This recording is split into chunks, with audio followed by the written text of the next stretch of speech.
Hi friend, welcome to PLC.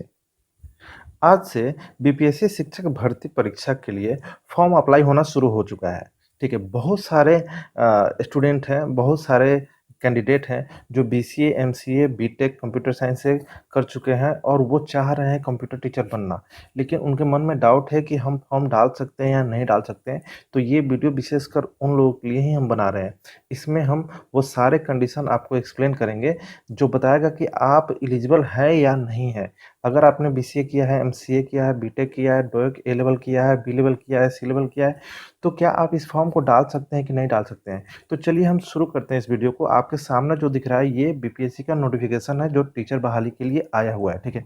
तो इसमें हम डायरेक्ट उस कॉलम पे जाते हैं जहाँ कंप्यूटर टीचर के लिए लिखा गया है क्या क्राइटेरिया होना चाहिए। तो आइए हम लोग उस चीज़ को डिस्कस करते हैं। तो चलिए इस नोटिफिकेशन के का जो एफ नंबर कॉलम है, यहाँ पे आपको वो सारा क्राइटेरिया लिखा गया है, ठीक है। बहुत सारे लोगों को ये पढ़ने में थोड़ा सा समझ में नहीं आता है, तो मैं इसे आसान भाषा में मैं आपको समझाऊंगा, ठीक है। बहुत कम समय में मैं पूरे चीज़ को एक्सप्लेन कर दूंगा। तो देखिए यहाँ पे जितने तरह का क्वालिफिकेशन लिखा हुआ है वो तो एक तरफ, यहाँ पे जितने तरह का क्वालिफिकेशन लिखा है वो एक तरफ, और एस टी ई टी ये एग्ज़ाम होता है। एसटीईटी जिसको स्टेट बोलते हैं, तो एसटीईटी जो एग्ज़ाम में पास किए हैं और उनके पास जो मार्कशीट है वो एक तरफ। मेरी बातों को एकदम ध्यान से सुनिए। अगर स्टेट का एग्ज़ाम में आप पास नहीं किए हैं, तो ये सारे कोर्स करने के बाद भी आप टीचर बनने के लिए एलिजिबल नहीं है। आप ये सारे कोर्स कर लिए हैं, बीटेक, कोई बीटेक कर लिया है कंप्यूटर साइंस से, कोई एमसीए कर लिया है, कोई बीसीए करके एमए कर लिया है, कोई पीजीडीसीए कर लिया है, ये दुनिया भर का कोर्स है। इन सबको मान्यता दिया गया है कि वो सारे कंप्यूटर टीचर बन सकते हैं, लेकिन साथ में स्टेट पास होना जरूरी है। स्टेट पास होना, जस्ट पास होना, स्टेट में बस आपने क्वालिफाई कर गया है तो आप इसमें बैठ सकते हैं। तो स्टेट इससे पहले 2019 में हुआ था, 2019 में हुआ था। 2019 से पहले भी एक बार स्टेट हुआ है 2011 में। तो ये दोनों एग्जाम में जो लोग बैठे थे वही लोग इस एग्जाम में बैठेंगे। आप अब सोचिएगा कि फिर आपके लिए क्या उपाय है? तो कुछ नहीं, आप इंतजार कीजिए बस कि नेक्स्ट स्टेट कब हो। तो नेक्स्ट स्टेट हो सकता है इस साल के आखिरी तक हो, क्योंकि इलेक्शन आ रहा है, गवर्नमेंट अब ये सब चीज कराएगी। तो हालांकि कैलेंडर भी जारी हो गया था कि स्टेट जून जुलाई में होगा, लेकिन अब बीपीएससी के एग्जाम के बाद ही स्टेट पॉसिबल है। तो इस साल के आखिरी में स्टेट का एग्जाम होगा, तो उस स्टेट के एग्जाम में आप जरूर बैठिएगा ताकि इन फ्यूचर आप भी एलिजिबल हो जाएं, ठीक है। तो ये जितना क्वालिफिकेशन यहाँ पे लिखा हुआ है, ये सारा क्वालिफिकेशन स्टेट में भी था। मतलब कि स्टेट में वही बैठे होंगे जो ये सारे क्वालिफिकेशन को पूरे किए होंगे, ठीक है। तो आप स्टेट की तैयारी अभी अभी से स्टेट की तैयारी में लग जाइए, ठीक है। और सिलेबस सेम है, सिलेबस यही है जो ये ले रहा है बीपीएससी। बस यही है कि इसमें लैंग्वेज पेपर थोड़ा सा बढ़ गया है, लैंग्वेज पेपर एक्स्ट्रा बढ़ गया है। बाकी तो स्टेट वाला ही सिलेबस है।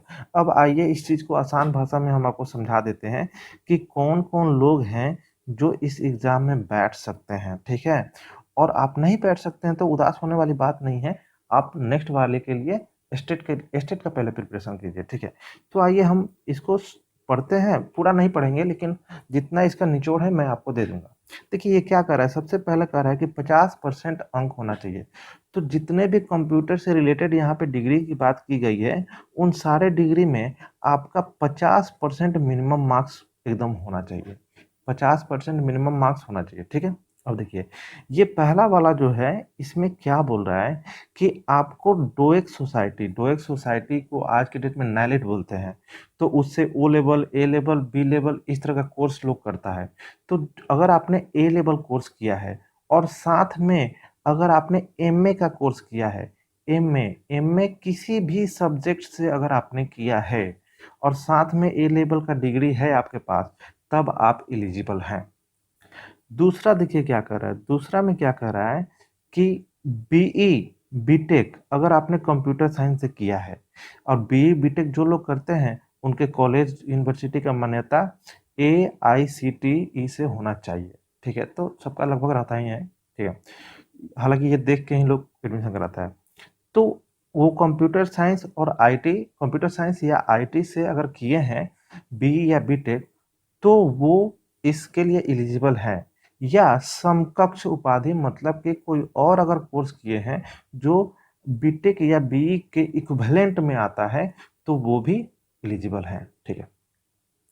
तीसरा नंबर में क्या कहता है, आप किसी भी मान्यता प्राप्त संस्था से बीई बीटेक आपने किया है, किसी भी स्ट्रीम से, किसी भी स्ट्रीम जैसे कि मैकेनिकल, इलेक्ट्रिकल, बहुत सारा होता है, तो आपने किसी भी स्ट्रीम से आपने बीटेक कर लिया। ठीक है? तो अगर किसी भी स्ट्रीम से आपने बीटेक कर लिया और साथ में पोस्ट ग्रेजुएट डिप्लोमा आपने कर लिया कंप्यूटर में, तो कंप्यूटर में पोस्ट ग्रेजुएट डिप्लोमा जो होता है जिसको हम लोग बोलते हैं पीजीडीसीए, पीजीडीसीए कोर्स होता है। अगर आपने पीजीडीसीए कोर्स कर लिया तब आप एलिजिबल हैं। किसी भी सब्जेक्ट से अगर आपने बीटेक किया है और साथ में पीजीडीसीए आपने किया है तो भी आप एलिजिबल हैं। चौथा में आ जाइए। चौथा में क्या कह रहा है कि आप एमसीए आपने अगर किया है कंप्यूटर साइंस में, अगर आपने एमसीए किया है तो आप एलिजिबल हैं। पांचवा क्या कहता है, अगर आपने एमसीए किया है तो बस एमसीए ही एलिजिबल है। ठीक है?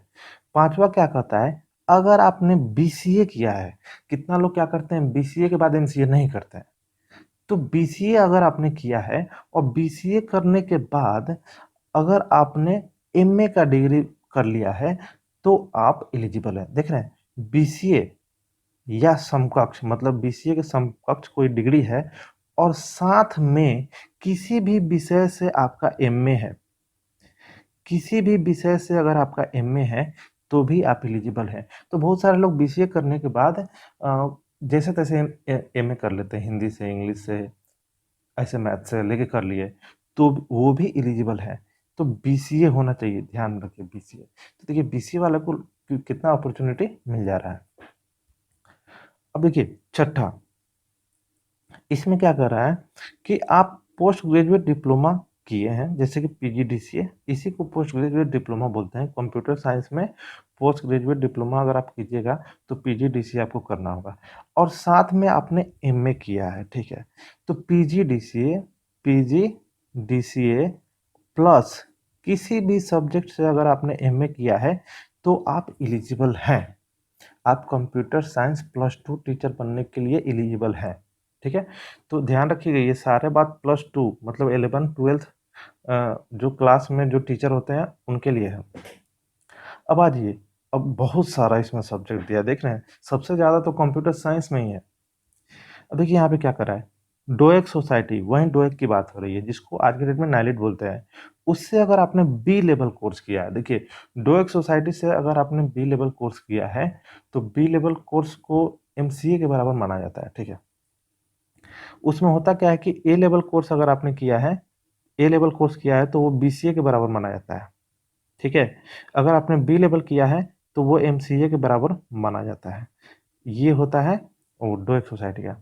लेकिन डोएक सोसाइटी से अगर बी लेवल ए लेवल आप अगर आप करते हैं तो साथ में आपका वो भी डिग्री होना चाहिए जैसे कि एमए कर लिए या बीए कर लिए, तो ये सब भी होना चाहिए। देखिए यहाँ पे स्पष्ट लिखा है, अगर आपने बी लेवल किया है, ठीक है, तो बी लेवल के साथ साथ आपको किसी भी विषय में एमए होना चाहिए, किसी भी विषय में एमए होना चाहिए। ठीक है? मास्टर डिग्री किसी भी सब्जेक्ट से आपको करना जरूरी है और साथ में आपको क्या करना है, बी लेवल अगर किए हैं तो आप टीचर बन सकते हैं। अब जी आखिरी जो है इसमें क्या कर रहा है, सी लेवल। अगर आपने सी लेवल कोर्स किया है तो सी लेवल अगर आपने कोर्स किया है और जस्ट आपने स्नातक किया है मतलब कि बीए, इसको मैं मिटा देता हूं। अगर आप सी लेवल कोर्स किए हैं और जस्ट आप केवल किसी भी सब्जेक्ट से बीए कर लिए हैं मतलब स्नातक अगर आप कर लिए हैं तो भी आप एलिजिबल हैं। तो ये हो गया आपका छठा नंबर, ये हो गया छठा, ये हो गया सातवां नंबर। अब ये आठवां नंबर में क्या है, अगर आप केवल एमसीए किए हैं तो ध्यान रखिएगा 6 सेमेस्टर वाला एमसीए होना चाहिए, मतलब 3 वर्ष वाला एमसीए। पता नहीं ये 3 वर्ष वाला क्यों दिया है, लेकिन आज के डेट में तो 2 साल का ही एमसीए कर दिया गया है हर जगह, ठीक है? लेकिन जो लिखा है वही चीज़ है। तो अगर ये सब है, तो आप कंप्यूटर टीचर एकदम बेशक बन सकते हैं, लेकिन ध्यान रखिएगा एसटीईटी एकदम पास होना ज़रूरी है। एसटीईटी नहीं है, तो फिर आप इस एग्ज़ाम में नहीं बैठ सकते हैं। तो चलिए मिलते हैं नेक्स्ट वीडियो में, तब तक के लिए थैंक यू।